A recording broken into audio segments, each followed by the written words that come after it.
Ladies and gentlemen, it's time for... It's the Real Jonathan Smith Show on Indy's Sports Ticket, 1430 AM and 99.5 HD2. What's going on? It's the Real Jonathan Smith Show here on Indy's Sports Ticket. Hope you had a nice Monday.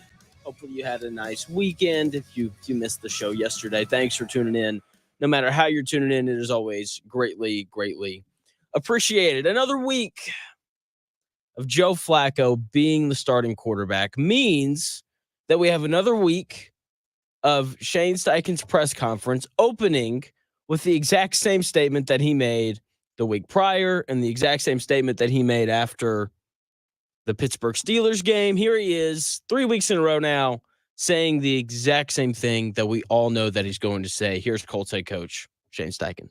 Yeah, again, with obviously Flacco's a really good player, been playing good ball for us. But when Anthony's healthy, he's our quarterback. We like Joe Flacco. Joe Flacco's playing really well for us.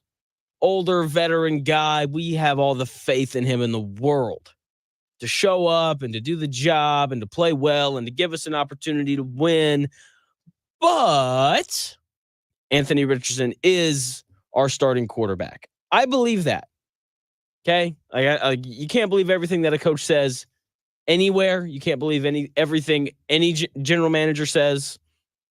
But when it comes to the Colts and it comes to Shane Steichen saying that Anthony Richardson is the for sure 100% without a doubt starter for the Colts, I believe him. But here's the thing. There's a little caveat to it. Anthony Richardson is the starter for the Indianapolis Colts only when he's 100% healthy. And on Sunday, when the Colts play the Dolphins, I believe that he will be 100% healthy and that he will start. But with that being said, I don't think that Shane Steichen wants Anthony Richardson to be 100% healthy. I don't think that Josh Downs and Michael Pittman Jr. want for Anthony Richardson to be 100% healthy. I think that the receivers and the play caller kind of like it when Joe Flacco's out there. It has to be incredibly annoying for Shane Steichen to dial up the perfect call on 3rd and 3, get Josh Downs or Michael Pittman Jr. wide open, right past the sticks. It's got to be incredibly annoying and frustrating for Shane Steichen to dial that up, just for it to be followed up with Anthony Richardson sailing the football out of bounds. It has to be incredibly annoying for Josh Downs or Michael Pittman Jr. to get open on any play, just for Anthony Richardson to sail it over their head or to leave it short or to throw it too far to the right or left. And then the next thing they know, they're chasing down their opponent who just intercepted a pass. Like, it's got to be frustrating for those guys. And I fully understand why Shane Steichen and some of these receivers, probably every receiver except for Alec Pierce, prefers it when Joe Flacco's out there. He's the better quarterback right now. As of today, he is, which isn't saying much. He's 1-1 with the loss to the Jaguars. Say, oh, well, Jonathan, he played great against the Jaguars. I've been informed that winning is all that matters, and he didn't play well enough to win. So there's that. And then in the game that Joe Flacco did win, he couldn't throw for 200 yards. Okay, there has been some good, though. He's thrown 7 touchdown passes, only 1 interception. He hasn't been the turnover machine that he was last year so far through the 2.5 games that we've seen Joe Flacco play. As of right now, as of today, as of October 15th, 2024, Joe Flacco is better than Anthony Richardson. And that's part of why the Colts held out Anthony Richardson on Sunday. Anthony Richardson was probably like 90% ready to go, but the Colts knew that their chances of winning with Joe Flacco were better than if they played Anthony Richardson. Now, if their backup wasn't Joe Flacco, okay, if it was, I don't know, Jacoby Brissett, who's been awful this year in New England, they probably would have ran Anthony Richardson out there. But it's Joe Flacco, so they opted to go with him instead. This week, this coming Sunday, it doesn't matter who the Colts play at quarterback. They should win. That's how bad this Miami Dolphins team is. They're horrendous. As long as the Colts can avoid turning the football over 4 times, they should win. So we're going to see Anthony Richardson on Sunday because it doesn't matter who the Colts play at quarterback. If he has another setback, that'd be very convenient. And I think everyone's antenna that isn't already up would go up on the BS meter with this Colts organization and what's going on with Anthony Richardson. Because, look, I even though Joe Flacco's better right now, I still firmly believe that Anthony Richardson should have played on Sunday. And I firmly believe that he should be the starter going forward. I know there's some of you who are like, but Jonathan, you just said that Joe Flacco's better than Anthony Richardson. And to that I say, I know what I said. I really enjoy lifting weights. I do. I like working out. I like going to play basketball. I like, getting on the bench press and lifting heavy weight. And I like getting underneath, the squat rack and lifting heavy weight and doing all those things. Like, there's just nothing better than walking into the gym, sweating like crazy, throwing weight around, improving, getting better, getting stronger. There's just something about it that's just awesome. And I really enjoy it. But it takes a while to see results. Okay, I've been on this weight loss journey. I thought for sure I was going to wake up this morning the lightest I've been in a long time. And I was very disappointed when that did not happen. In fact, I put on like half a pound. I was like, oh, okay, that stinks. Right? And like losing weight, lifting weights, getting stronger, all these things, like, they're just hard. It's a lot of eating right and working out and sacrificing ice cream, which is something no one ever wants to do. Who wants to sacrifice ice cream? Not me. Right? And some of these other things that just aren't fun. And sometimes you do this work, you do things the right way, and you don't see the results that you want. And it sucks, and it's a long process.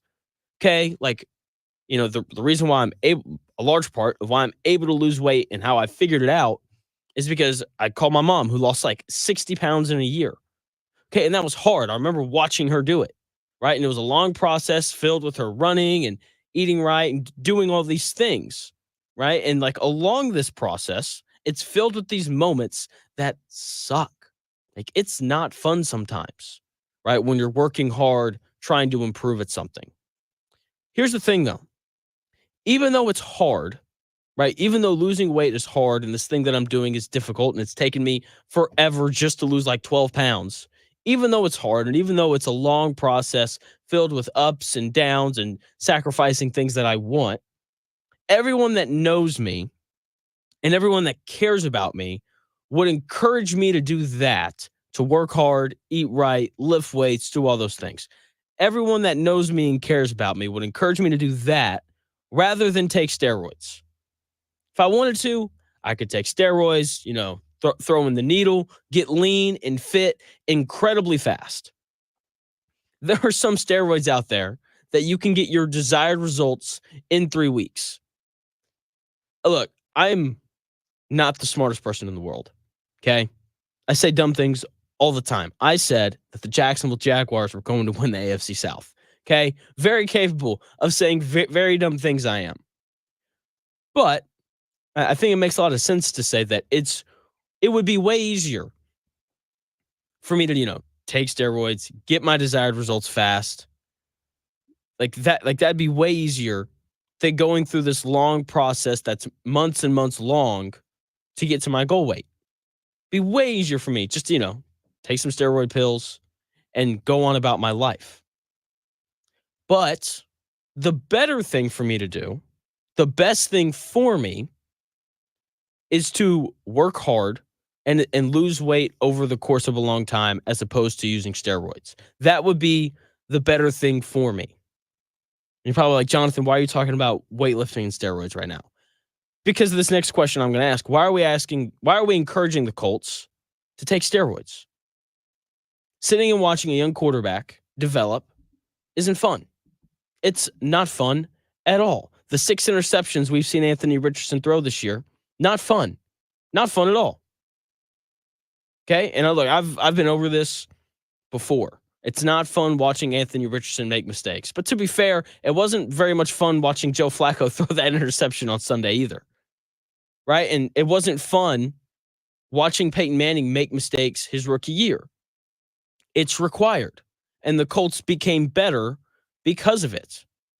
here's the thing about taking steroids, and here's the thing about the Colts consistently running this revolving door of older quarterbacks. If you take steroids and you get your desired goal in 3 weeks, that's awesome. Congrats. But once you're at your goal, you have to know how to maintain the weight. Okay? Like you have to know, like, okay, like I'm at this desired, for me, it's like 160 pounds. That's where I'd like to be at. And like once I get to 160 pounds, I'm going to have to know how to maintain the weight. You learn how to do that while you're in the process of losing the weight. You figure out what food sits in your stomach. You figure out, at what time of night you need to stop eating. Like you learn all these things that then help you maintain the weight. But if you take steroids and then once you stop taking the pills, like what happens from there? Okay. People want Anthony Richardson to be great. Colts fans want for the Colts quarterback situation to be solidified. But the only way that happens is if Anthony Richardson plays. No matter what happens this year, right? No matter what the Colts do, whether the Colts make the playoffs, whether the Colts miss the playoffs, whether they win every game the rest of the way with Joe Flacco, whether they win every game the rest of the way with Anthony Richardson, or even if they lose every other game that they play this year and they finish 3-14, no matter what happens this year, two things are undoubtedly going to happen with the Colts. One, Joe Flacco's going to turn 40. That is going to happen. And after that happens, right, he's going to, eventually, maybe it's after this year, maybe it's later on down the line, at some point he's going to decide to be done playing football and he will retire. The other thing that's going to happen is that the Colts are going to play Anthony Richardson at some point to figure out if he can be their franchise quarterback or not. Both of these things are inevitable. And the last thing that Colts fans should want is for the Colts to procrastinate. Okay. I remember being a kid, or just forget being a kid. I remember when I was in college, right? Hey, here's this big project that you have to do. It's due in 2 weeks. Fantastic. 12 days go by. It's the night before. All right, let me drink, an energy drink and knock this thing out tonight. Right? Like that is not a good way to go about things. Procrastination usually doesn't give you the best results. Okay? I'm sure you experienced the same thing when you were in school. Or maybe you have kids and your kid has, they have to make a poster board for their science class. And they come to you the night before and you're like, hey, and they're like, hey, can we go to Walmart? I need a poster board, glue sticks, and a whole bunch of paper. And you're like, why didn't you tell me about this sooner? Procrastination isn't a good thing. And the last thing that the Colts need to do is to procrastinate with Anthony Richardson.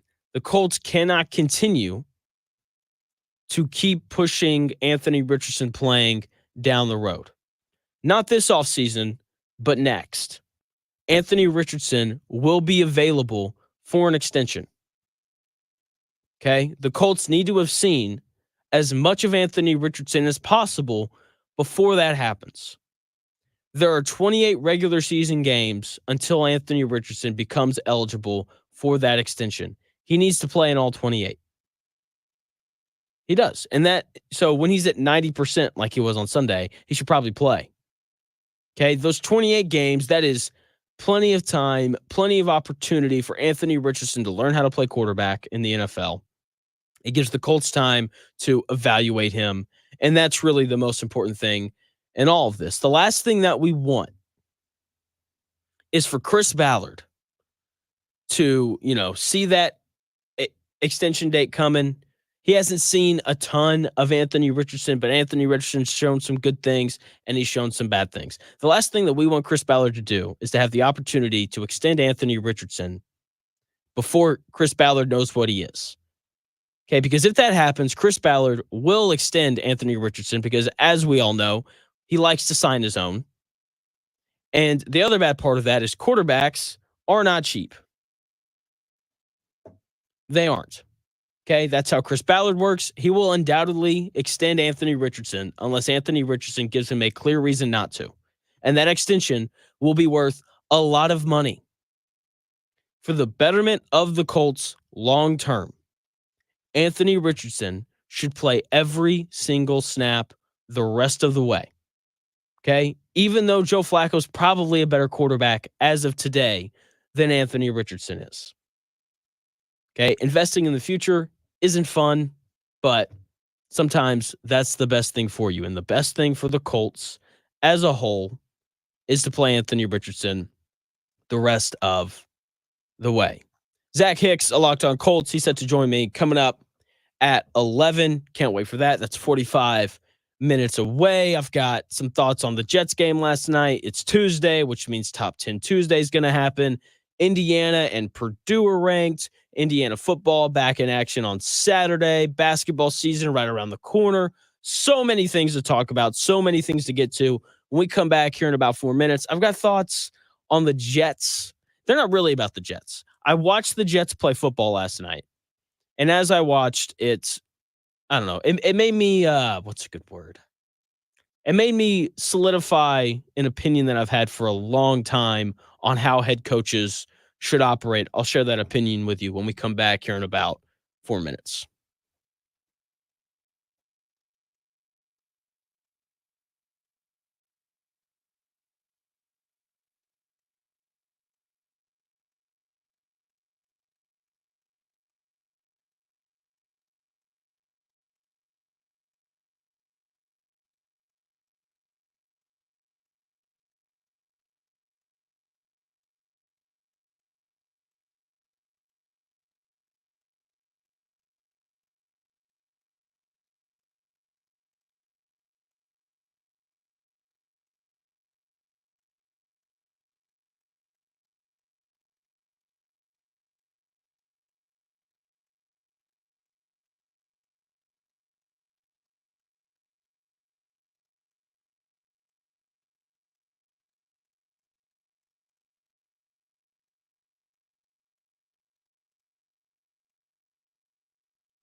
Hey, tired of joint pain and looking for an alternative to surgery with no downtime?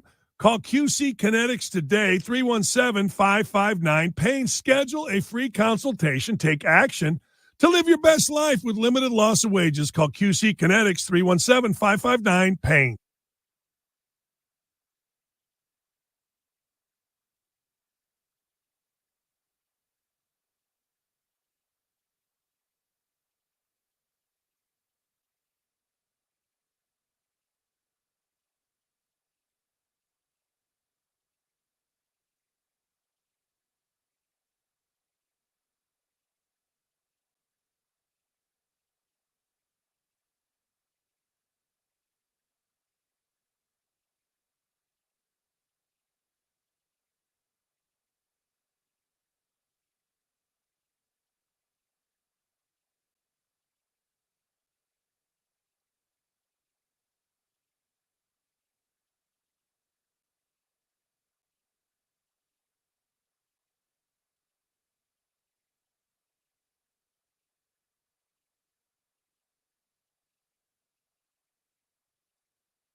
Welcome back to the Real Jonathan Smith Show on Indy Sports Ticket, 1430 AM and 99.5 HD2. Breaking news. We need a breaking news sounder. I got to get to work on that.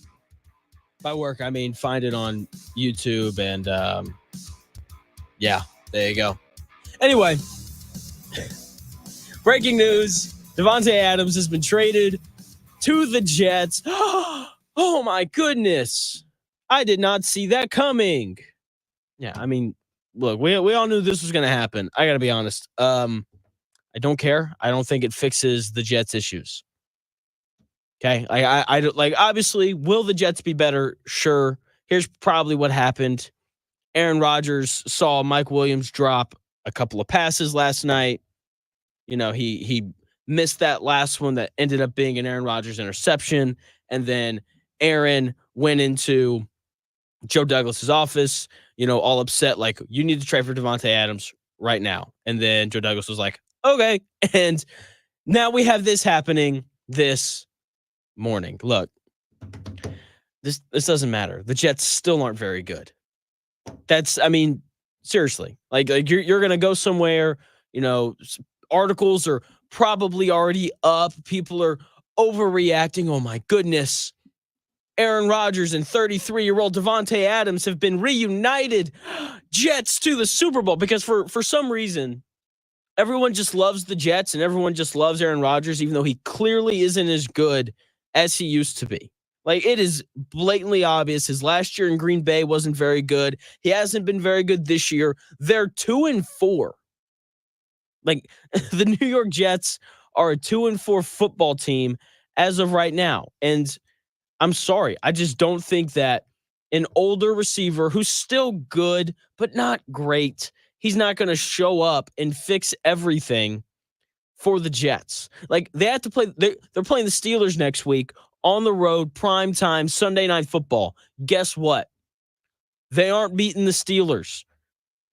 They're not. Their defense, not great. They don't have a pass rush. What they should have done, instead of trading for Davante Adams, is they should have figured out a way to get Hassan Reddick to show up, because they need more of a pass rush. That was a bigger issue for them than whoever they had playing wide receiver. Okay, Hassan Reddick would have been a better addition. He's already on your team and you didn't have to give up any picks for him. That would have been a better addition than this Davante Adams addition. Okay, from there, they play the Patriots. That's a win. Everyone's going to beat the Patriots. Okay, that's what's going to happen. And then they play the Texans. They're not beating the Texans. And then they play the Cardinals. The Cardinals are a good football team. Okay, they're better than New York. They're not beating them. And then they get the Colts. Who knows? We'll see how Anthony Richardson looks at that point in the year. And then they play the Seahawks, who they aren't better than. And then they play the Dolphins, who will have Tua back at that point. Guess what? They're not better than the Dolphins when the Dolphins have Tua. And then they play the Jags. The Jags, you know, not very good. They'll have a new coach by that point. And then they get the Rams, who are about to get healthy. The Rams are better than the Jets, even though the Jets just added Davante Adams. And then they get the Bills again. They're not beating them. And then they get the Dolphins again. Look, receivers are cool. Receivers are fun. But let's just be really honest here. Davante Adams just doesn't move the needle for the Jets. They've got too many issues. Does he help? Sure. But the offensive line can't block. They couldn't block the Bills last night, who don't have a good pass rush. That's just the very simple reality of it. And you can have the best receivers. That's great. But if you can't protect your quarterback, then you aren't beating anybody. It's truly that simple. The Jets had more issues than what they had at receiver. And, you know, now they're going to go out and they're going to, you know, throw a Band-Aid on what probably needs a cast. So, you know, congrats to the Jets. You got more interesting, but you didn't get any better. So, but that's what the Jets are about. They're about being interesting. Okay. They haven't made the playoffs in over a decade. And the reason is because they aren't about winning there. They're about being interesting. And that doesn't work. At some point, you have to be about winning. And this was a move not about winning. This was a move about making Aaron Rodgers happy. And, as someone who's watched Aaron Rodgers his entire career, one thing that has been made abundantly clear is that there is no possible way to make Aaron Rodgers happy. Seriously, no matter what you do, that guy is always going to find something to be upset about. And there you go. But the Jets did fix something last night. They changed play calling duties.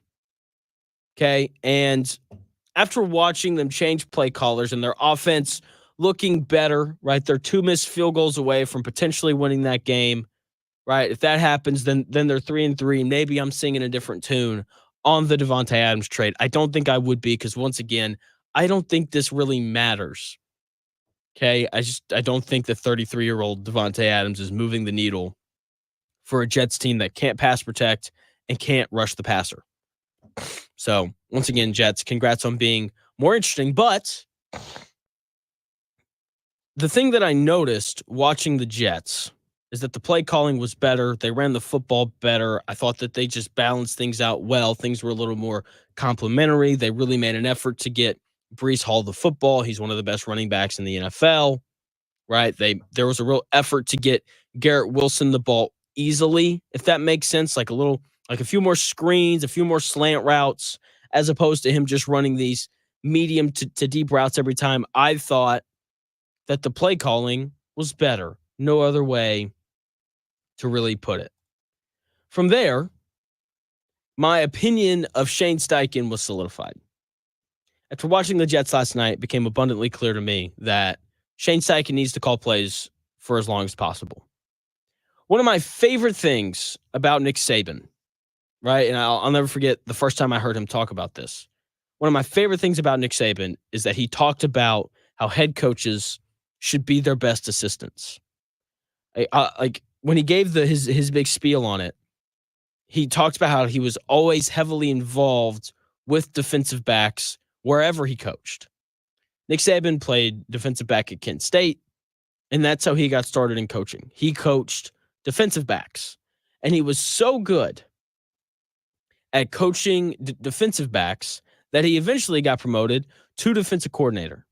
And he was so good as a defensive coordinator that eventually he became a head coach. And the way that Nick Saban saw things was that if he hadn't been so good at coaching defensive backs, he never would have became a head coach. So even when he was the head coach at Alabama, LSU, or Michigan State, or the Dolphins for that little brief stint, he continued to be heavily involved in the coaching of the defensive backs, right? Because he had this very simple saying of, head coaches should also be their best assistants. And if you look at Nick Saban and you look at his career, do you know what every single one of his teams had? Really good defensive backs. Okay? And I'm willing to bet that a large reason for that was because Nick Saban was heavily involved in coaching them. Nick Saban was his best assistant. And Shane Steichen needs to be his best assistant. And that means that Shane Steichen should continue to call plays for the Colts. It's part of why the Colts hired him, because he was an excellent play caller in Philadelphia. Okay? Coaches should continue to do the things that got them promoted. Seriously, like that's what they should do. Play calling is also incredibly important. Okay, and Shane Steichen's one of the best play callers in the NFL. Okay, and the best play callers in the NFL oftentimes have great offenses no matter who their quarterback is and no matter who the personnel is. Does the quarterback play and personnel help? Of course. But seriously, like Kyle Shanahan in San Francisco, okay, I saw him win games with Nick Mullins. Okay, and a large part of that was because of his ability to call plays. Andy Reid has won games with every quarterback that he's had. Alex Smith, Donovan McNabb, obviously Mahomes. Right? It hasn't mattered who Andy Reid's quarterback is, in large part because of how he calls plays. He's good at it. Matt LaFleur in Green Bay. Saw him win games with Malik Willis this year because of the way that he calls plays, right? And his willingness to change and to adapt. Sean Payton, right? Seen him win a lot of games. Sean McVay. Okay, won games with Jared Goff before Jared Goff became what he is now. All those guys always seem to have good offenses, and all of them call plays. Okay, and it's because that they call plays why they have a good offense, and it's part of why they still have jobs as head coaches. They're continuing to be their best assistant. They call the plays, and Shane Steichen should call plays for the Colts for as long as he's the head coach. Okay, seen him win games with rookie Justin Herbert, saw him win games with Jalen Hurts, saw him win games with Gardner Minshew last year, seen him win some games with Anthony Richardson. We've seen him win games with Joe Flacco. He's good at this offensive play calling thing. Clearly. And that is a valuable thing to have. Look at the Jets last night compared to their first 5 games. Their offense looked so much better. It made so much more sense. Okay? And why is that? Because they had Todd Downing calling plays as opposed to Nathaniel Hackett. Okay? Like when you upgrade in that department, when you have someone calling plays who actually knows what they're doing, you have an advantage. Right? And that advantage is going to grow for the Jets because they're bringing in the one and only Davante Adams. Aaron Rodgers' his buddy. This is great. Like Aaron Rodgers just bringing all of his buddies in. Pat McAfee's probably going to wind up doing a show from the New York Jets facility at some point. That's kind of what I'm expecting. Because the Jets are just folding and giving Aaron Rodgers whatever he wants. Like this doesn't work. It doesn't work. Like I love the NBA a lot. Okay. Watch it all the time. Can't wait until the season starts. We're like 8 days away from real regular season basketball. And, you know, like as I watch the NBA, I watch these teams cave in to whatever their star wants. Okay. LeBron James, I want this guy to come play with me. Okay, LeBron, you got it. LeBron won 4 titles, and his teams were never as good as the Steph Curry-led teams in Golden State. And part of that is because Steph Curry didn't get in the way. Okay, he didn't demand for certain players to come and play. He didn't demand for the Warriors to trade certain guys. He just showed up, he played, and he allowed the front office to be the front office and for them to do their jobs. Okay, that is what Aaron Rodgers should do. Okay, because coming into the year, like, I don't know, people kept telling me how great this Jets roster was. Right? And it wasn't constructed by Aaron Rodgers. Now he's come in, he's, demanded that Nathaniel Hackett come with him, even though, we all saw the Hackett experience in Denver. It didn't go very well. And now he's calling out for Davante Adams, and he had to bring in Allen Lazard, and they had Randall Cobb last year, and it's like you can't just cave into whatever your best player wants. I've watched enough of the NBA to know that doesn't work. Look at Kevin Durant. Everywhere he's gone, right, after Oklahoma City, he's demanded and asked for specific things. And then, the Nets, for example, they bring in Kyrie, they bring in James Harden, they're bringing all these guys in for Kevin Durant, and it doesn't work out. Shocker, because players are good at playing, not team building. And then he was like, you know what? I would like to leave Brooklyn. Like that's the reality of what happens. Okay, players get in the way, right? Because when we talk about building a team, it's not always about that year. Very rarely is it. Like when you look at the NFL, there's 4 teams. I'm going to get into this a bit later when I get into Top 10 Tuesday. Actually, I'm going to get into it here in like 6 minutes. But there's like 4 or 5 teams that are legitimately good enough to win a Super Bowl. Those are the only teams that should be making moves with this year in mind. Everyone else should be thinking about the future. It's part of why I think Anthony Richardson should be the starting quarterback for the Colts. Outside of that, everyone else should think about the future. And players don't think about the future. They think about right now. How can I be the most productive right now? How can I win right now? And that just isn't how team building works. And Aaron Rodgers has showed up in New York, and he has ruined everything. Zach Hicks joining me at 11 o'clock. I'll probably ask him about the trade because that is the biggest news in sports today. Zach Hicks, a Locked On Colts. We'll talk about what we saw on Sunday, and we'll look ahead a little bit to that Dolphins game. All that coming up at 11 o'clock. When we come back here in about 4 minutes, Top 10 Tuesday, 10 best teams in the NFL after Week 6 is coming your way.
The best takes, stories, and entertainment. It's The Real Jonathan Smith Show on Indy Sports Ticket.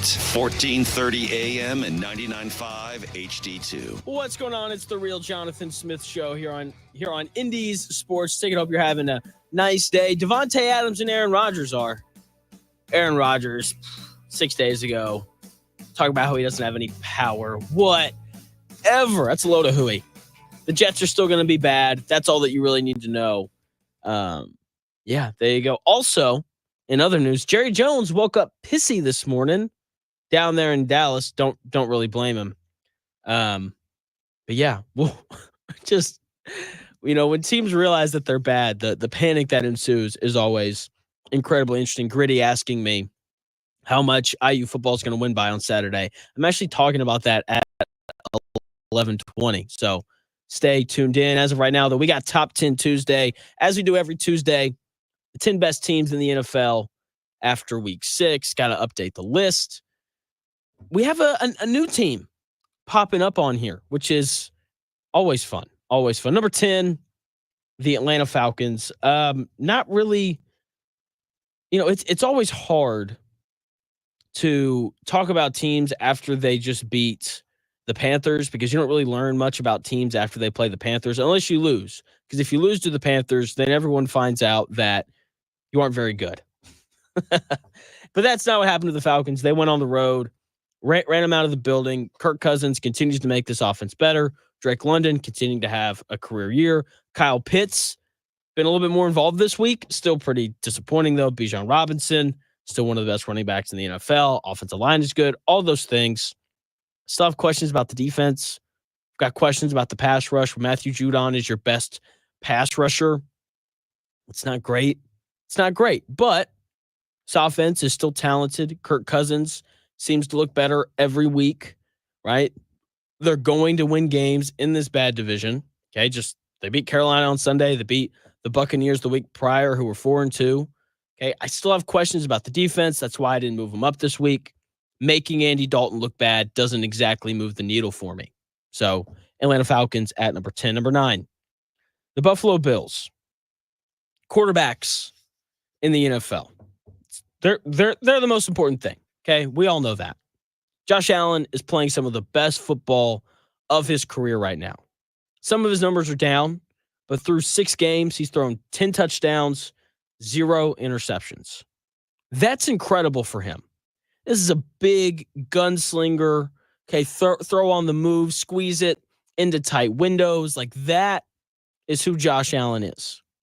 And, like I said, he's playing some of the best football of his career right now. The completion percentage is down. The yards are down a little bit, but the mistakes are gone. He hasn't thrown an interception yet this year. He's still making big plays with his legs. He closed the game out last night, running, scrambling on 3rd and 4 to pick up the first down that iced the game. And he's doing all this, playing some of the best football of his career with the worst receiving core that he's had. Okay, the issue with Buffalo, reason why I don't have them higher despite them being 4-2, don't trust that defense. They're banged up right now. I don't trust them. Okay, once they get healthy, you'll probably see them move up the list a little bit. Maybe they'll make some adjustments. But look, if the Jets, if their field goal kicker isn't 2 of 4 last night, then last night's game could have ended very differently than what it did. Number 8, the Chicago Bears.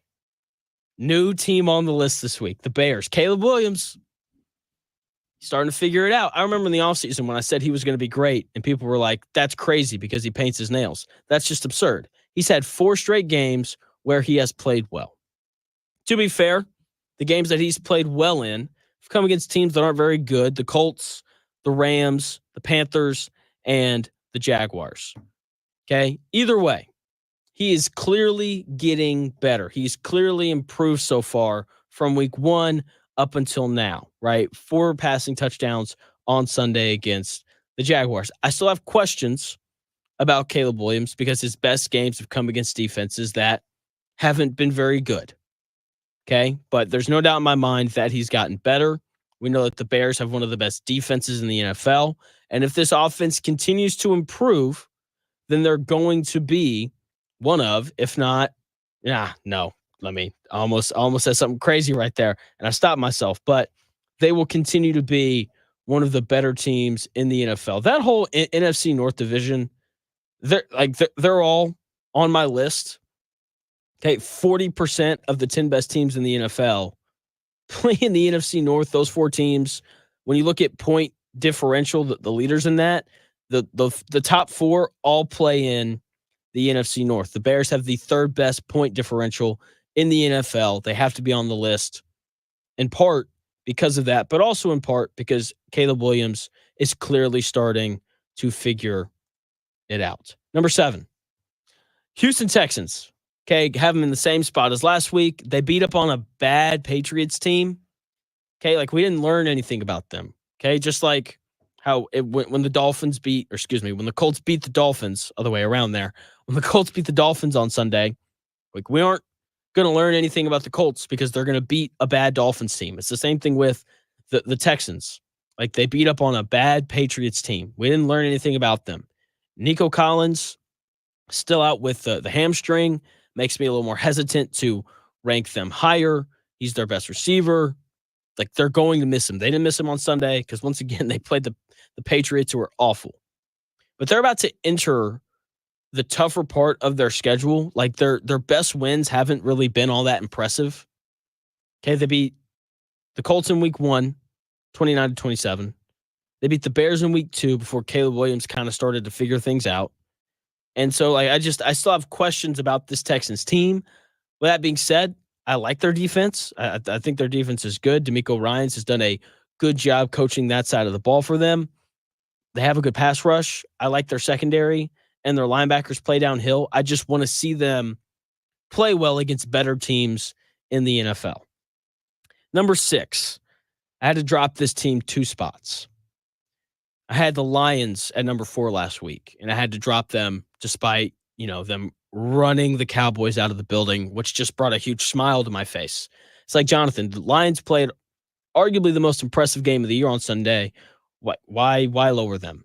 Because losing Aiden Hutchinson for the rest of the year is a major blow. He was going to be the NFL Defensive Player of the Year. That's how well he was playing. He was absolutely dominant. He was leading the NFL in sacks with 7.5. The Lions as a team have 15 sacks on the year. Okay, Aiden Hutchinson was their pass rush. He had half of their sacks, which is nuts. And the issue is that the Lions didn't have really any depth behind him. Okay, and their secondary is young. It's getting better, but it's not the most reliable unit in the NFL. Right, so I just don't know if their secondary is going to make up for this now lack of a pass rush. This is still a good Lions team because of the explosive offense that they have. I want to know what they're going to do to generate a pass rush, though, before I rank them above some of these other teams that I have in front of them, right? Because if you can't protect your quarterback, and if you can't create pressure on the other team's quarterback, like, you're not going to win very many games. So the Lions have to figure that out. Just kind of, I'm assuming we're going to see some sort of trade where the Lions go out and get a pass rusher. Maybe it's Max Crosby from the Raiders. Maybe it's Hassan Reddick from the Jets. Who knows? But I'd be really surprised if we didn't see the Lions make some sort of move to add a pass rusher at some point this year. Number 5, the Washington Commanders. I didn't move them. I had them at 5 last week. They lost to the Ravens, who were, one of the 5 best teams in the NFL. I still like this Commanders team. They're still going to win the NFC East. Jane Daniels is still running an electric offense. They just ran into a better team. It's really that simple. Everything that we knew about the Commanders is still true. They have one of the best offenses in the NFL. Okay? Like, there's no way around that. Jane Daniels has to be the pick for Offensive Rookie of the Year as of right now. Like, he has to be. He's been nothing short of incredible this year. Okay? They're well coached. Cliff Kingsbury's doing a great job with the offense. On the defensive side of the ball, Dan Quinn is doing a good job, but they just lack talent on defense. And I think that's what we saw against the Ravens on Sunday. Okay? They're coached well, but on defense especially, they just lack some talent. And until that gets addressed, it's just going to be tough for them to compete with teams that are playing with Super Bowl in mind, like the Ravens are currently doing. Number 4, the Green Bay Packers. When people discuss the Packers, they're going to talk about these young receivers. They're going to talk about Jordan Love. They're going to talk about Matt LaFleur. Ooh, he won games with Willis this year. Great coach, which is all true. They had a great offensive game on Sunday, scored 34 points, but their defense is just being kind of swept under the rug. Their defense has been one of the best in the NFL. They've forced a ton of turnovers. They've given up less than 20 points in 4 of their 6 games. Like, as fun as this offense is, right? Because Jordan Love is electric and he's fun and he's all these things. As good as this offense is, this defense is as reliable as they come. They generate a pass rush. They've got really good cover corners. I like their linebackers. Like, this is a very, very good defense. And that is why I have them as the 4th best team in the NFL. Okay, number 3, the Minnesota Vikings. 5-0. They didn't play last week. The last time we saw Sam Darnold, he was in London. He was, not good. 14-31, 179 yards. He threw a pick, all those things. But Brian Flores is still there. The Vikings defense is still one of the best in the NFL. Okay. And even though Sam Darnold played bad the last time we saw him, they still figured out how to score 23 points. They can run the football. Their offensive line protects incredibly well. This is the best coaching job on both sides of the ball, Kevin O'Connell and Brian Flores, that we've seen. Like, this is a legitimately good football team. I had them ranked number 2 last week, but I had to drop them.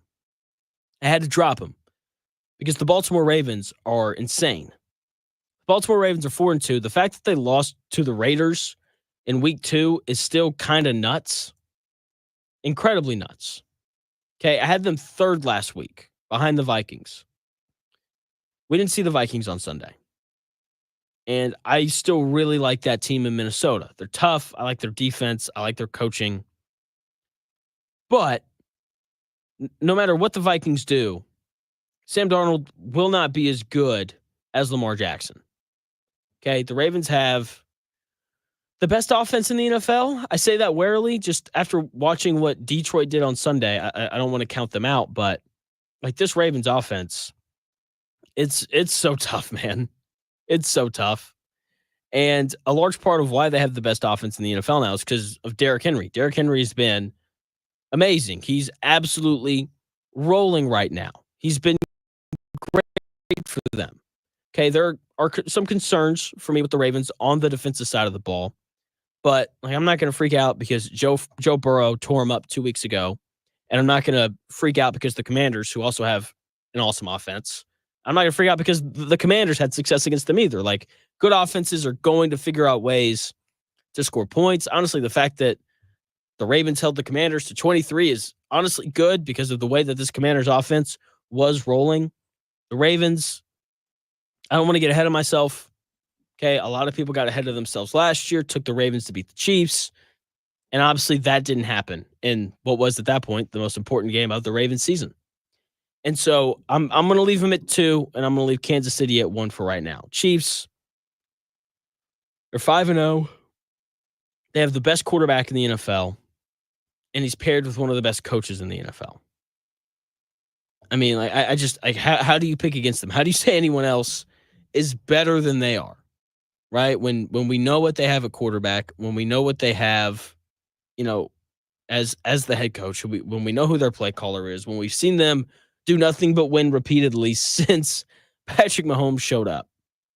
Okay, like this Chiefs team is really good, and like, the Rashee Rice injury sucks, but it's not going to slow them down. Okay, we're going to see a lot more Travis Kelce. We're going to see a lot more Noah Gray.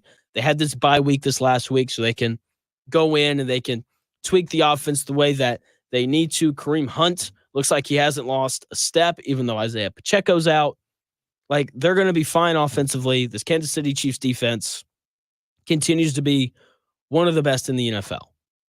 Okay, like, this team has been incredibly not complete because the offense has been up and down, but defensively, they've been solid. Offensively, you just know that they're going to figure it out. this was the toughest week in terms of me putting this list together. Okay, teams are kind of starting to figure it out. Okay, I almost put the Jets in here, even though I don't think that they're very good. They're like probably 14th. Like if they'd won last night, they probably would have snuck in. I almost put the Seahawks in, but they've kind of regressed. They've lost 3 in a row after starting 3-0. Almost put the 49ers in here, but like there's still no McCaffrey. Almost put the Chargers in here. I have a feeling that they're going to show back up here at some point, but NFL teams are starting to figure it out. Offenses are starting to score a little bit more. Cannot wait for the rest of the NFL season. Also can't wait to talk to Zach Hicks about the Indianapolis Colts when we come back here in about 4.5 minutes.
Ladies and gentlemen, it's time for...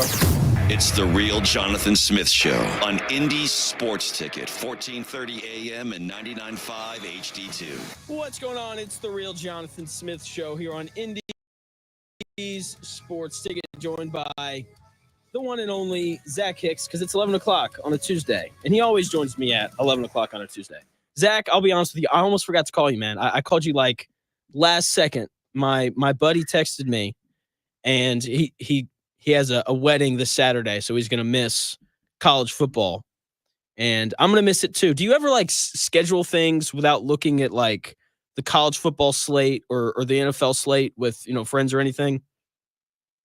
Oh man, I try to avoid it. I mean, Saturdays, I usually schedule things for Saturdays, just because Sundays I have to watch the Colts, or else I'll go on there and seem like an a-hole, like talking about something I didn't watch on Locked On, because we do a post game the minute the game ends. So yeah, I try to schedule things for Saturday, but yeah, there are some times for sure. Like I missed the Colts game at Jacksonville last year for a family event, and that was awesome. Jake beat me to it this year, though. He scheduled something on the at Jacksonville game this year, so I had to do solo afterwards. So next year, Brutal. I'm going to do something. I'm going to make sure I schedule something at least for that game next year, so I don't have to watch it. Yeah, I don't blame you, man, because nothing good happens when Indianapolis goes down there. So, but they bounce back. They're 3-3, should be 4-3 after this Sunday, but hopefully. But since Joe Flacco played, we have to talk about Joe Flacco. The Joe Flacco thing is so interesting, because this is kind of the way that I feel about it, and let me know if you feel the same way. Like when Joe Flacco goes out there to play against the Titans, or like if he went out there to play against the Dolphins this week, I would feel better about Joe Flacco playing than Anthony Richardson, because I know those teams are bad. And I know that Joe Flacco is less likely to give the game away by throwing like 3 picks than Anthony Richardson is. But when the Colts played but when the Colts played like the Texans or the Vikings here in the next couple weeks, I want Anthony Richardson out there, because I know that the Colts need more offensive firepower, and I know I'm going to get that from Richardson and not Flacco. Do you kind of feel similarly, or am I crazy? No, I get what you're saying there. I don't think we have enough data really on. I mean, we certainly have a lot of data on Flacco throughout the course of his career, but we don't really have much data on Richardson to say either way with him, because like the interceptions have been a problem this year, but they really weren't at all last year. And he just hasn't played that many games, either year. Like he's played 4 this year. He's played in 4 this year, like a little over 3 this year. He played in 4 last year, finished 2 of them. So it's like we don't really have too many data points for Anthony Richardson to really say too much either way. Like we know the offense is explosive with him. We know the run game is good with him. I think those are the only 2 data points we really have that we can trust with Richardson. And we know that there's going to be some inaccurate passes. I guess those are the 3 data points we know with Anthony Richardson. So I don't really know either way, like what it means with like volatility or consistency, or if it gives you a better shot against bad teams or good teams, because we just need to see him on the field. But I will say that's kind of the ultimate point here, is like, we just need to see him on the field. I'll tell you one thing, whenever Flacco's out there, all the worries or care in the world I really have for individual games kind of goes away. Like it kind of makes my Sunday viewing like experience a lot more relaxing. Oh, not me. Because like when Flacco's out there, I just don't really care what he does. Like I know the future of the head coach, the future of the general manager, and quite frankly, the future of pretty much every player on this roster. Because if Anthony Richardson doesn't work out, like you're going to start over with everybody basically. So like the future of this entire team we're looking at right now is Anthony Richardson. So every time Richardson's out there, man, I'm nervous, because I know everything he does is not like make or break, but like it's a data point to consider in the future of this team. When Flacco's out there, it's just another Matt Ryan, it's just another Carson Wentz, another Phillip Rivers. Like it's kind of whatever. Like, this doesn't really have any impact on the future of the team. If he's good or bad, it really doesn't matter that much. Like, look, I love getting wins. Like, I'm not going to sit here and say like I'd rather lose than win, or rather, like anything like that. Like I'm glad he was able to win this past game, but like when he plays, it doesn't really matter that much. In the long term thing, it doesn't matter to the head coach, it doesn't matter to the GM, it doesn't matter to any player who's on a second contract with the team or coming up on a contract, because again, the future of Anthony Richardson is going to determine all of these guys' jobs. Like Joe Flacco, whatever Joe Flacco does doesn't really determine anything, So it's like I'm more calm, at least, because there's like apathy, I guess, towards the Colts when Flacco plays. Like I love it when it turns into a win, because I'd rather the team be competitive for when Richardson takes back over again. But like it literally just means like nothing, because Flacco's not good enough to win you a Super Bowl this year. And outside of that, like what else are you getting out of a 40-year-old quarterback? Like that's the only thing that they could really be good for if they're your starter. So I'm glad he won games. Like, again, I know the Flacco conversation stuff is loud. I'm glad he won this game, and I'm glad that, we're hopefully getting Richardson back out there at a 500 record. But aside from that, like, cool. Like, thank you for your service, and please never take another snap the rest of the season, Joe. I appreciate you, though. Yeah, that's how I feel. Joined by Zach Hicks, host of Locked On Colts. Now, whenever Joe Flacco's out there, there's a small part of me, because I'm with you. Like, I want the Colts to win. It's just more fun when they win. It just is. But there's like a small part of me that's like, I kind of hope Joe Flacco's terrible so people will leave me alone about Joe Flacco. That's really like how I feel. Like, I'm not going to lie. He threw that pick on Sunday, and I was like, good. It was a brutal pick, man. That was a throwback that was like rookie year Flacco interception. I really have no clue what he was looking at or what he was thinking with that, but it just goes to show you, like, yes, I know Richardson's been throwing too many of those interceptions this year, but it shows you, like, you can be like Flacco's 18-year NFL vet, nearly 40 years old, and dare I say a fringe Hall of Fame case, and this guy's throwing picks like that still. Like, it happens. It does. It happens. It does. And the misses to Alec Pierce down the field and miss to Ashton Doolin, like, it happens. Like, quarterbacks have off days. Like, I know people want to give Flacco this giant credit because the Colts won, and look, he made some big throws in this game, but like it was a subpar day from him. I think we can be honest here. Like, I think he would be honest and say it wasn't a great day from him overall. Like, he ultimately delivered the throw to Pittman against the blitz that won them the game, but like, if the Titans had a functional offense whatsoever, what the Colts did on offense on their side of the ball wasn't good enough, and Flacco was a big part of that. So, like, I'm happy they got the win, and for a backup, the standard is so low for me. Like, just go out there and manage the game and hopefully come away with a win. So I'm happy, but like, look, if this were a Richardson performance, what Flacco did, it's like, okay, cool, like, it's fine, I guess. Hopefully better in the future, and we go from there. Yeah, like completing 58% of your passes for less than 200 yards with the yards per attempt of 5 isn't like, that's not superstar stuff. Like you said, he came in, he did enough to win, which is like, that's all that I want from my backup. But what I really want is for my starter to play. Did you? Yeah. I just found it weird that Anthony Richardson said on Wednesday that he felt like he could do everything that he needed to do to run the offense. And then 4 days later, he wasn't healthy enough to play. Do you find that weird at all? Like, obviously, you think that Richardson should play. Do you think that he should have played, on Sunday despite not being 100%? I kind of go back and forth a little bit on it. The bigger part of me is like, look, nobody's 100% in the NFL, your quarterback especially. I mean, quarterbacks take a lot of hits now. You're playing against these players who are, 260 pounds. They're running 4.4 coming off the edge. Like, you're going to take big hits. You're going to take a lot of hits. And quarterbacks are never healthy. I mean, look around the league right now. How many of these guys are actually fully healthy? It's not many players.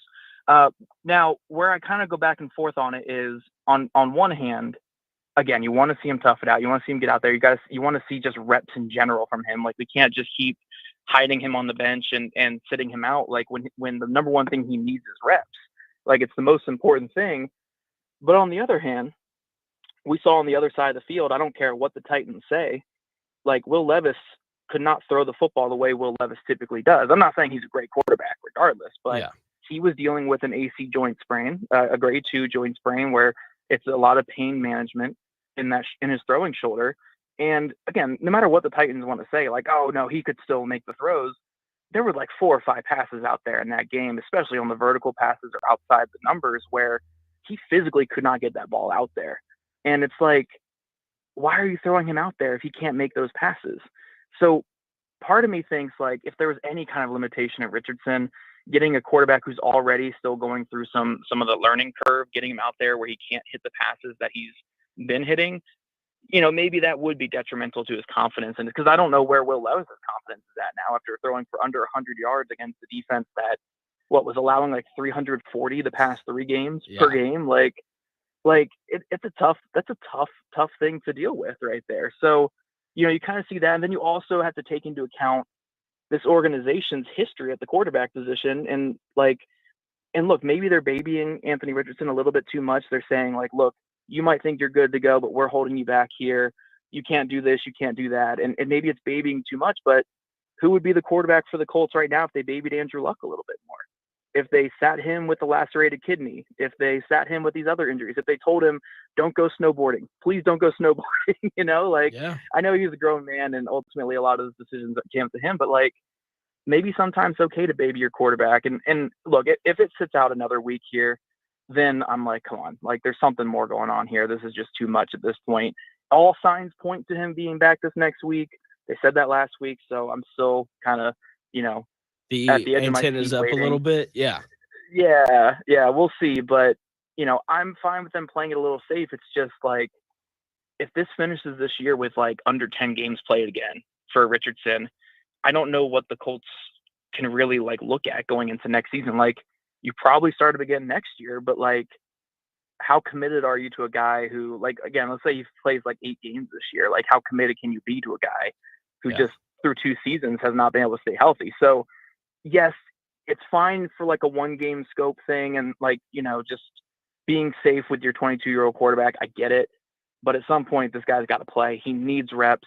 I don't care if it's at 100%, 90%, 80%. He is not going to get better without reps. He needs to be on the football field. Part of that's on him, staying healthy and avoiding those kind of hits. But also, look, you got to get him out there. Even if he's not 100, he needs to get out there. So, again, I'm back and forth on it. It's fine for a 1-game thing, babying him. But if it becomes even longer than this, there's something going on. But for now, I'll blindly trust the organization that always lets me down, and we'll see what happens. Joined by Zach Hicks, host of Locked On Colts. You can get that wherever you get your podcast. You can also follow Zach at Zach Hicks too. So, oh man, where do I want to go next? Let's move to the defense because I think people kind of understand the Richardson stuff at this point. The defense was good on Sunday, kind of, but my opinion on the defense hasn't changed. Did that performance against the bad Titans offense change your opinion of them at all? I mean, I will give them credit to this. They at least stepped up against a bad offense. That was the bare minimum we were going for at this point, was just stop. I don't care if you have to go against, a local YMCA team or something. I don't care. Just stop somebody at this point. Again, when you have 3 straight games against below average quarterbacks where you're allowing nearly 350 yards passing per game in that stretch, you just want, I'll take any bit of positive news at this point. And I think it was really a big game where when you're watching it live, it felt like the worst defense ever. It still felt like such a horrible defense. I mean, the 3rd and 19 draw play was one of the worst defensive plays. It's really unexplainable. I don't think anyone in that locker room even has an excuse for what happened on that play. It was just absolutely disgusting and no excuse whatsoever. But they bounced back well in the 4th quarter. They made some big plays. I mean, Sam Womack had a couple pass breakups that were big time plays. Jalen Jones got away with a pass interference, but if the ref doesn't throw the flag, we're cool with it. That's right. It never happened.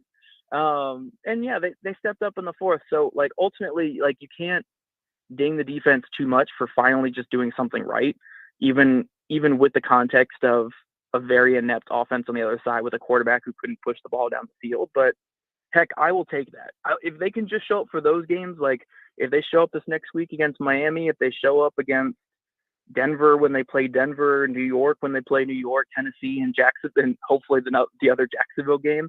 That's fine. That's fine. You can go back to being awful against the really good teams that we probably don't have much of a chance at winning anyway. Just give us a shot against the bad teams. Like, don't allow 37 to Jacksonville, and I will be okay with you the rest of the year, defense.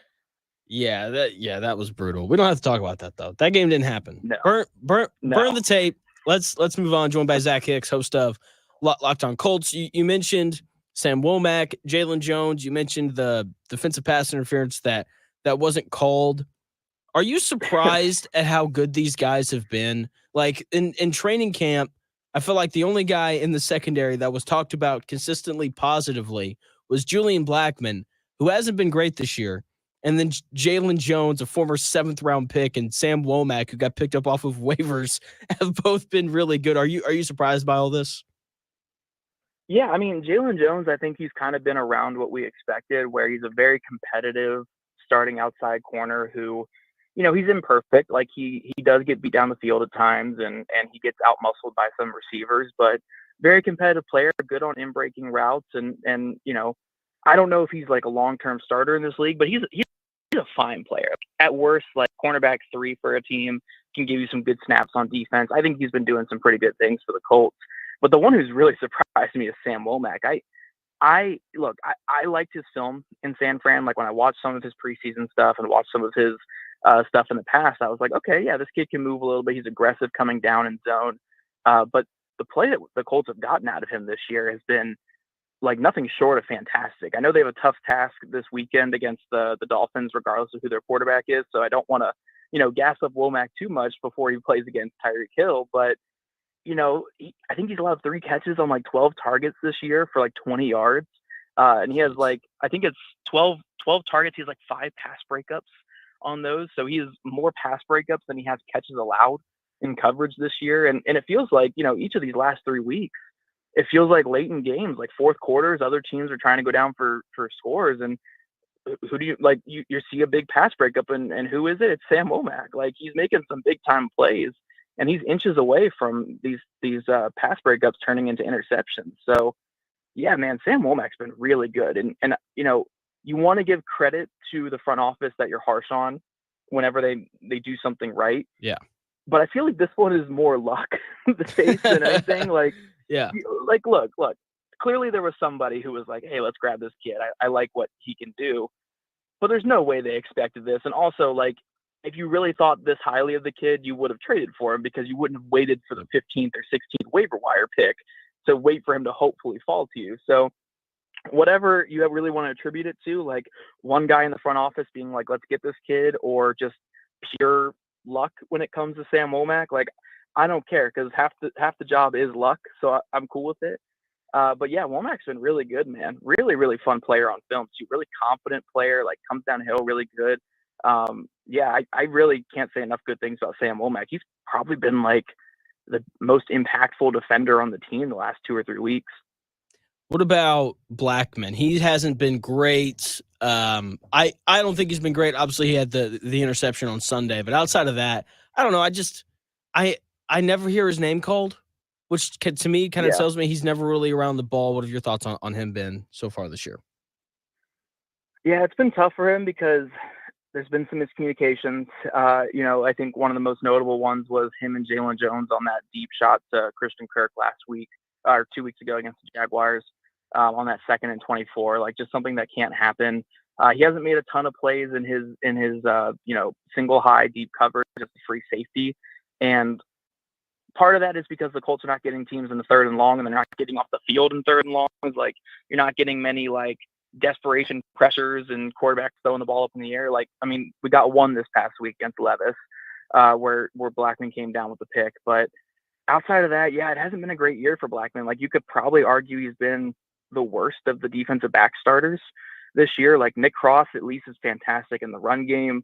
Kenny Moore's been pretty good this year. Jalen Jones up and down, but you expect that out of a year 2 guy, and Womack's been really good. So yeah, Blackmon, it's kind of been a bit more below average. I mean, he had the huge missed tackle on that 3rd and 19 draw play, and he was really the guy where it's like everyone else was kind of blocked up a little bit, but Blackmon had a really clean shot on the ball carrier and just absolutely miss. So they need better play out of Blackman, which is something I didn't expect to say out of this defensive back room coming into the season. I was fully expecting just Blackman and Kenny to be the only guys of optimism at this point. And instead, it's like, hey, everyone else is kind of doing their job in the secondary. I mean, outside of some miscommunications. But Blackman needs to be better. Like, you need better out of your single high safety, better anticipation, better ball skills, and just better tackling from him. Totally fair. Joined by Zach Hicks, host of Locked On Colts. 2 more questions for you, Zach, and I will let you go. Just moving on, looking forward to Sunday. Are the Dolphins worse than the Titans? This is a really tough question because they're both awful. Yeah.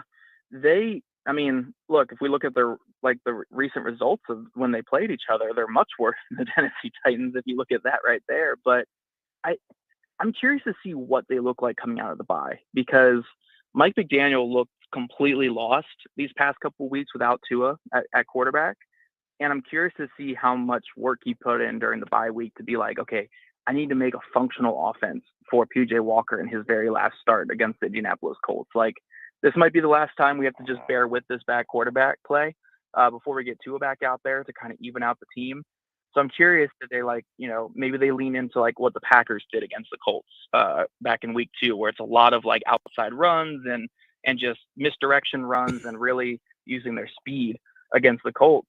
So I am curious to see what they look like, but as it stands right now, before we've actually seen any of that, they probably are worse than the Titans, because at least the Titans have a pretty good defense. Like, you could say that about the Titans defense came out there throwing some haymakers. I mean, Jarvis Brownlee, that young outside corner, was playing some really good ball. Jeffrey Simmons and Tavondre Sweat were eating up the Colts run game. So it made things pretty difficult for the Colts on Sunday, and part of why the Colts weren't able to kind of pull away in that game. So I don't think Miami has that. Like, Miami's defense has been banged up. They don't really have much on the defensive line.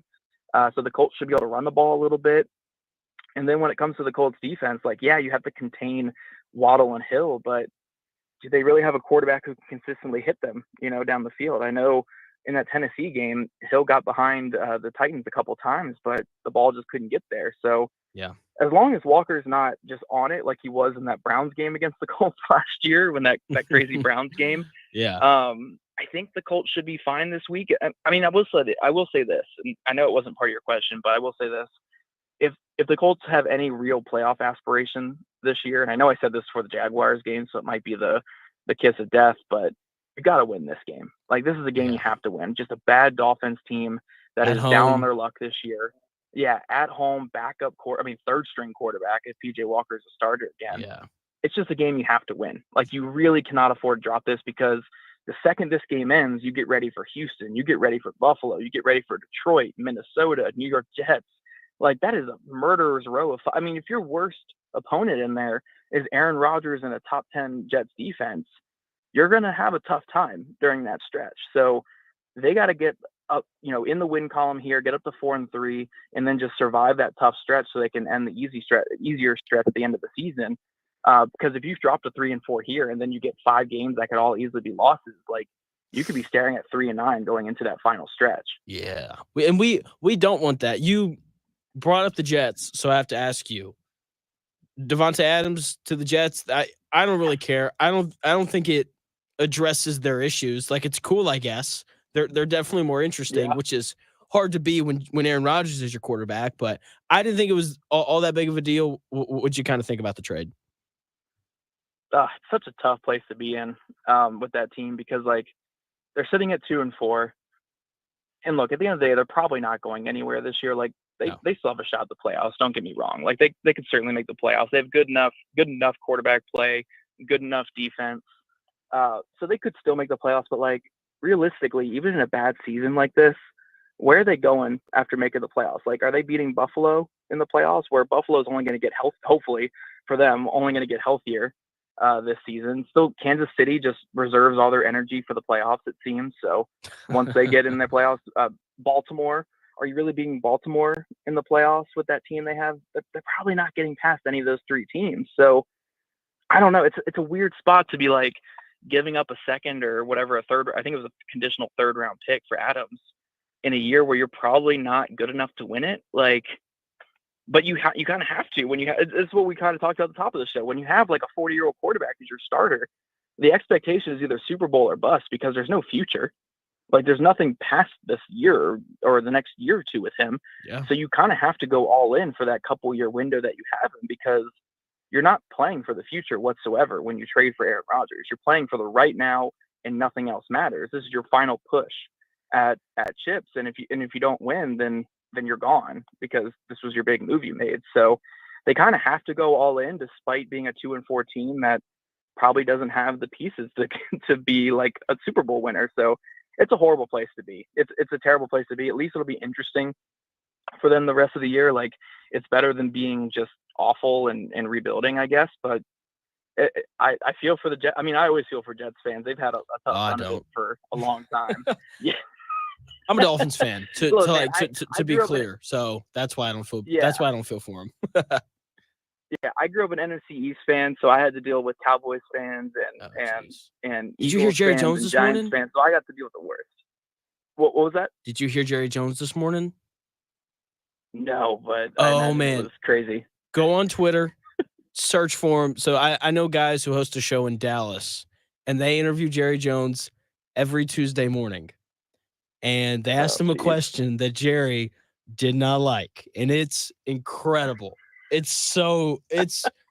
won't spoil it for you. Go listen to it. It's in moments like those where I'm like, Jim Irsay's had his issues, but I'm just so glad he doesn't do stuff like that. You know what I mean? Yeah, I'm happy Jim's just kind of like a goofy dude. Like there are some times when he talks, I'm like, please, Jim, just stop talking. Let's not make this work. Like when he called Shane Steichen the next Don Shula? Yeah. Anytime he spoke about Jonathan Taylor, I was like, all right, Jim, let's relax a little bit. But I would gladly take that over the Jerry Jones or again, growing up a Washington fan, the Dan Snyder. I mean, gosh, yeah, of course, Dan Snyder, I would gladly take Jim and just his just being a little bit scared of what he might say in terms of just, all right, man, going a little too far. But besides that, he's fine. He's fine. Yeah, for sure. Zach, thanks for your time, man, as always. Of course, man. You have a good one. You too.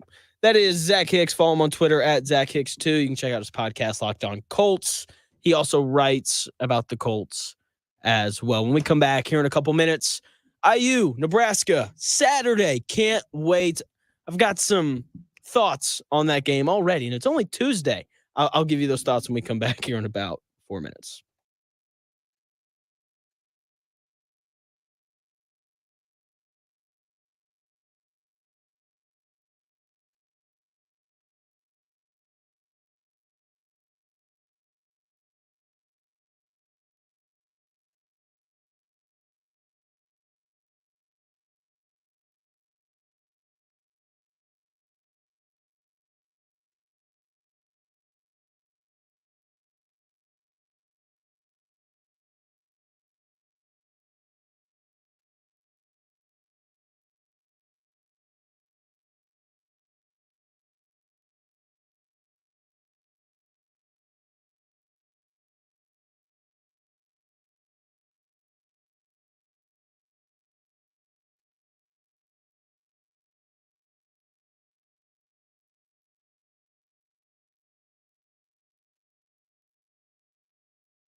Unadulterated sports talk with unfiltered takes. It's the real Jonathan Smith Show on Indy Sports Ticket, 1430 AM and 99.5 HD2. What's going on? It's the real Jonathan Smith Show here on Indy's Sports Ticket. Looking ahead to Saturday, and it's not basketball season. It's football season, and we're looking forward to Indiana playing host to Nebraska on Saturday.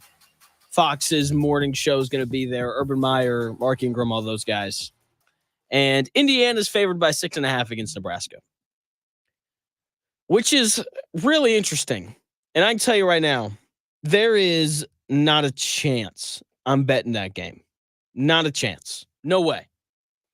Okay? You know, gritty, loyal listener, which I greatly appreciate, head over to YouTube, Indy Sports Ticket, and hop in the chat. And you can meet Gritty because she's very nice. Anyway, Indy Sports Ticket, that's the name of the YouTube page. Indiana, favored by 6.5. I don't know how good Indiana is. I have no idea. Okay? I don't think anyone has any idea how good Indiana is. Now, there are certain things about them that I know and that I like. I know they're physical. They seem to be well coached. I like the offense. They've got a lot of different weapons. They spread the ball out very well. But they haven't been anyone good. That's kind of the issue. You know, I've watched a lot of Nebraska. I really like Matt Rule. I am friends with someone who used to work under Matt Rule when he was the coach of the Panthers. She swears by him, says that he's just the best dude. And ever since I heard that, like, I've been very much in tune to what Matt Rule does and what he has done at Nebraska. So I've watched a lot of Nebraska Cornhuskers football this year. I watched Nebraska beat Colorado, who isn't as bad as I thought they'd be. Like, if Indiana had a win over Colorado, like, that would be their best win. Nebraska could have beaten a good Illinois team. Okay, I feel like that loss to Illinois taught me more about Nebraska than anything Indiana has done all year. Like, watching that game, if you watched it, then you know that Nebraska has a young true freshman quarterback. And in that loss against Illinois, he looked like a true freshman young quarterback. Okay? They beat Rutgers, Nebraska did, last week, and that is once again better than any win that Indiana has. Like, this is a clear stay away. Okay, a blatantly clear stay away for me. I hope Indiana wins. I think they have a good chance at winning the game. Vegas tends to be correct on these sort of things. So if they have Indiana favored by 6.5, that's the line that I got it at last night, then they clearly have a good chance to win that football game. But I just haven't seen enough from Indiana to have the confidence in them to beat what is a good Nebraska team. Okay, do they have the guys in the trenches to really deal with and compete with legitimately good Big Ten football teams? Right? Because, like, on the outside, the skill positions on offense feel pretty good about Indiana. Rourke playing quarterback, I feel pretty good about him, right? Like, outside of the Maryland game where he turned the football over 4 times. Outside of that, like, he's been really good this year. But once again, like, as you and I both know, hadn't been against good teams. It's been against really bad ones, and they've covered, and they've done what good teams do to bad teams, and that's blow them out. But I want to see him do it against a good team. So, you know, do I think Indiana wins? Yes. I think Memorial Stadium is going to be absolutely rocking. It's going to be really fun, I think, just to kind of watch everything that kind of goes on there with that. But, yeah, outside of that, though, I don't know. I don't trust it enough to be willing to bet it. I like Indiana. I like what Kurt Cignetti has done. But with that being said, I don't know. I just don't know enough to be willing to bet on the game. So we'll see what they look like going forward. Other news for Indiana in the world of basketball, the AP poll came out yesterday. Purdue, who's projected to win the Big Ten, they're ranked 14th to start the year. Indiana, projected to finish second in the Big Ten, they're ranked 17th to start the year. Both make sense. I think there's good questions around each basketball team. Like, what is Purdue going to look like without Zach Edey? Side note, if you saw what Zach Edey did last night to the Pacers, Don't get excited. He's not going to get that many post touches when the real season starts. Moving on to IU. There are questions about how good this IU transfer class is going to be. Okay, both schools have legitimate questions that need to be answered before we get overly excited about one or the other. The thing about the AP poll that didn't make any sense to me whatsoever is that UConn isn't the number one ranked team in the country. They've won back-to-back national titles. Dan Hurley didn't leave. They recruited well, and they brought some players back. Like, they should be ranked number one. I don't care who Kansas has. I don't care who Alabama has. Those are the two teams ranked in front of UConn. Neither one of them should be ranked in front of the UConn Huskies out of simple respect for who Dan Hurley is and what that program's done these last 2 years. Okay? Like, I just, when I saw that, I found that pretty hard to believe. When we come back here in about 4 minutes, Anthony Richardson, is he going to play Sunday? Should he play Sunday? The answer is yes. I'm going to talk about that when we come back here in about 4 minutes.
More winners, more often. It's the real Jonathan Smith Show on Indy's Sports Ticket, 1430 AM and 99.5 HD2. What's going on? It's the real Jonathan Smith Show here on Indy's Sports Ticket. Hope you're having a great Tuesday. Shane Steichen doing what he has to do every Monday after Joe Flacco plays football. He has to stand, or I guess sit. He has to sit down at the podium and explain once again that Anthony Richardson is this team's starting quarterback. Yeah, again, with obviously Flacco's a really good player, been playing good ball for us. But when Anthony's healthy, he's our quarterback. When Anthony's healthy, Anthony Richardson, AR5, whatever you want to call him, when that guy's healthy, he is the Colts starting quarterback, according to Colts head coach Shane Steichen right there. Yeah, I got to be honest. I don't really know if I believe him. Okay. Actually, yeah, I do. And Anthony Richardson has to be the starter. Okay. You don't spend the 4th overall pick on a guy and then not play him. Okay. And I believe that if Anthony Richardson's 100% healthy on Sunday, he will start. But with that being said, I don't think that Shane Steichen wants Anthony Richardson to be 100% healthy. And I don't think that some of these receivers want him to be 100% healthy either. I think that the players on this offense like it or prefer it when Joe Flacco's out there. Okay, like it has to be incredibly annoying for Shane Steichen to dial up the perfect play call on 3rd and 3 just to watch Anthony Richardson sail the ball out of bounds. Okay, it's got to be incredibly frustrating for Josh Downs or Michael Pittman Jr. or any one of these guys to get open just for Anthony Richardson to sail the ball over their head. Okay, like I fully understand why Shane Steichen and some of these receivers, probably every receiver not named Alec Pierce, like I would understand if one of them came out and was like, nah, I think I kind of prefer it when Joe Flacco plays. Like that just, like that would make sense to me. That would be understandable. Okay, but I think the guy is Anthony Richardson, according to Shane Steichen, what he said right there. Even though Joe Flacco, as of right now, is the better quarterback, which isn't saying much. Okay, he's 1-1 with a loss to Jacksonville, right? And it's like, oh, but Joe Flacco was great in that game. He lost. Who cares?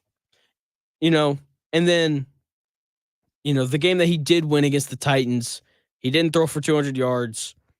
Like with that being said, like there obviously has been some good. He's thrown 7 touchdown passes, only 1 interception on the year. He hasn't been the turnover machine that he was in Cleveland last year through 2.5 games, which is not the biggest sample size.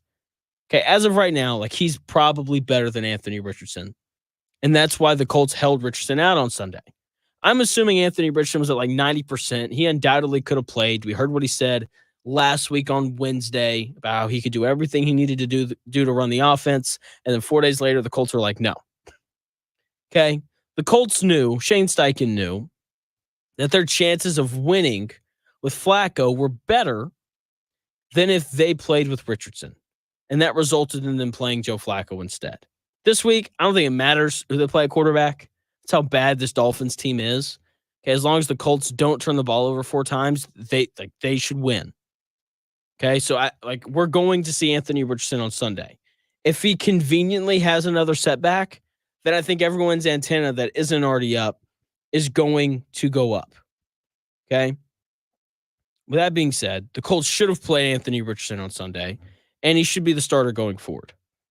But Jonathan, you said that Joe Flacco's better than Anthony Richardson. I know what I said. Okay?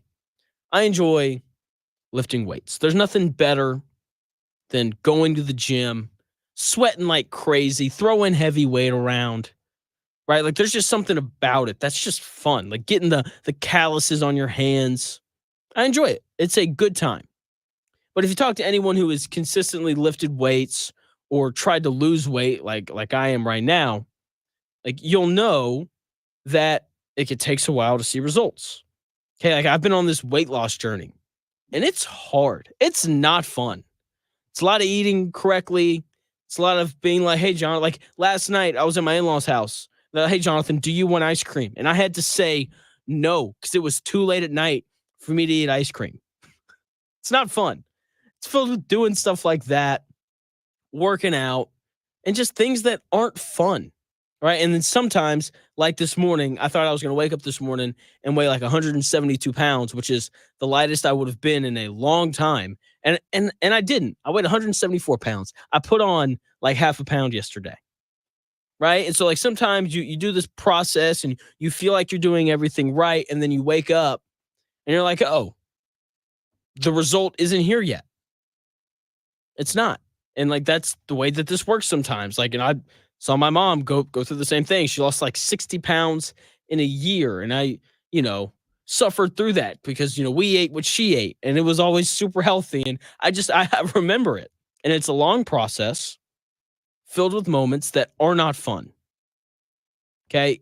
That's just the way that it is. Here's the thing though. Even though, losing weight is hard, and even though it's a long process filled with ups and downs, everyone that knows me and cares about me would encourage me to go through this long, hard process of eating properly and exercising. People that know me and care about me would encourage me to do that rather than, take steroids, right? If I wanted to, I could take steroids and get lean and fit incredibly fast. There's some steroids out there, 3 weeks. They can apparently, I did research on this last night. There are apparently some steroids out there that they can get you your desired goals in 3 weeks. That's way easier. That is a way shorter amount of time than working for months and months to get to whatever your goal weight is. Mine, 160 pounds. I want to weigh 160 pounds because that's what I weighed when I was in college and I played baseball. Okay? And I could take that steroid, be there in 3 weeks, boom, bada bing, I'm good, I look great, it'd be awesome. But the better thing for me in the long run is to work out and to lose the weight on my own without the steroids. You're probably like, Jonathan, why are you talking about steroids? Because it feels like we are encouraging the Colts to take steroids. Sitting and watching a young quarterback develop is not fun. I've been over this before. Okay, I'm not going to do the whole thing again, but it's not fun watching Anthony Richardson make mistakes. Just like how it wasn't fun watching Peyton Manning throw all those interceptions his rookie year. But it is required. And the Colts were better off putting Peyton Manning through that, and the Colts will be better off letting Anthony Richardson play. Here's the thing about taking steroids, and outside of the health issues that they can cause, the other issue with them is that you hit your goal in 3 weeks. And once you're at your goal, you have to know how to maintain that weight. And you learn how to do that while you're in the process of losing the weight. Okay, it's the same thing with Anthony Richardson. If he sits behind Joe Flacco for the rest of the year, he's not going to get that much better. People want Anthony Richardson to be great, but the only way that happens is if he plays. Either way, we have to go through this experience of having a young quarterback. No matter what the Colts do this year, 2 things are going to happen. 1, Joe Flacco is going to turn 40. That's going to happen, and he's going to retire sooner rather than later. Wouldn't be surprising if he retired at the end of this year. Secondly, the Colts are going to play Anthony Richardson because at some point they have to figure out whether or not he can be their franchise quarterback. And while practices during the week are cool, you're not learning much about him. You're just not. Both of those things, Joe Flacco retiring and Anthony Richardson being played, like both of those things are inevitable. And the last thing that the Colts need to do is procrastinate playing Anthony Richardson. I remember when I was in college, I'll never forget. Hey, Jonathan, we have a 12-page paper due in 2 weeks. Sounds great, professor. Sounds fantastic. 13 days later, crap, I haven't written a word of this paper. Let me go to the gas station. Let me buy some energy drinks. Let me skip all my classes today, and let's figure out what the heck I'm writing about. Okay? That's happened to a lot of people. Maybe you have kids, and maybe one night you were hanging out. You sent your, 4th grader off to bed, and it was 10 p.m. and he comes out of his room and he's like, "Hey, Mom," or "Hey, Dad, I need a poster board, glue sticks, and paper because I have to turn in a poster tomorrow on dinosaurs." right? And that's not fun for you because all of a sudden you're scrambling and you don't really know what's going on. That is the last thing that the Colts need to have happen with Anthony Richardson. They can't continue pushing off playing him. Okay? Not this offseason, but next. Anthony Richardson will be eligible, for an extension. The Colts need to have seen as much of Anthony Richardson as possible before that happens. There are 28 regular season games until Anthony Richardson becomes eligible for that extension. Okay, only 28 games. That's really not that many. That's the rest of this year and then the 17 games next year. He needs to play in all 28. Okay, that will give the Colts plenty of opportunity to see him play quarterback, and it will give Anthony Richardson plenty of opportunity to show progress, to show that he's improving as an NFL quarterback. Okay? Because those two things have to happen at some point. And the last thing that we want is for Chris Ballard to do this evaluation and not have enough information to go off of when it comes time to potentially extend Anthony Richardson. Okay? Because I know who Chris Ballard is. You know who Chris Ballard is. I know how much these quarterback contracts are going for, and so do you. Okay? The last thing we want as Colts fans is for Chris Ballard to have an opportunity to extend Anthony Richardson without fully knowing who he is as a quarterback. Okay? Because if that happens, Chris Ballard will sign him to a huge extension because quarterbacks only get huge extensions. And as we know, Chris Ballard likes to re-sign his own guys if he can. Okay? And if he has an opportunity to re-sign the guy that he drafted number 4 overall, he's going to do that.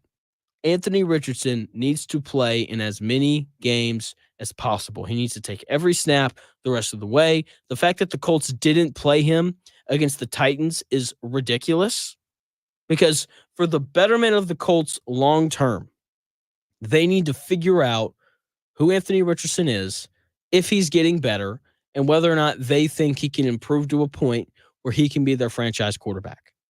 That would be the best thing for them in the long run. Okay, not letting Joe Flacco run around and win maybe 10 games.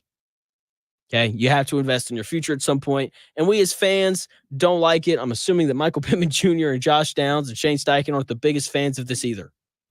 But at some point, you have to invest in the future. That is important. In other news, Davante Adams got traded to the Jets today. People are going to freak out about it. People are going to talk about it. I gotta be honest, I don't really care. I don't think it really moves the needle that much. The Jets still have issues creating a pass rush. The Jets still have issues protecting Aaron Rodgers. And the last time I checked, Davante Adams isn't going to play defensive end, and he's not going to play left tackle. He's going to play receiver, which is cool, right? The Jets are going to be more interesting, which is incredible considering that good old Aaron Rodgers is their starting quarterback, and they aren't already interesting enough. But it's an interesting thing going on there in New York. As bad as things appear to be here, at least we aren't the Jets. The worst, I don't know if they're the worst. One of the worst ran football teams in the NFL who are just caving into everything that Aaron Rodgers wants, which is no way to run a successful franchise. That's going to do it for me here on The Real Jonathan Smith Show. Hopefully you enjoyed the show. I'll be back on the air tomorrow from 10 to noon. Head over to Indy Sports Ticket. Subscribe to the YouTube channel. Watch the stream over there. Join the chat. Be part of the conversation. Do all those things. It's been a blast. I'll be back on the air again tomorrow from 10 to noon. The Dan Dockett Show comes your way here in about 5 minutes.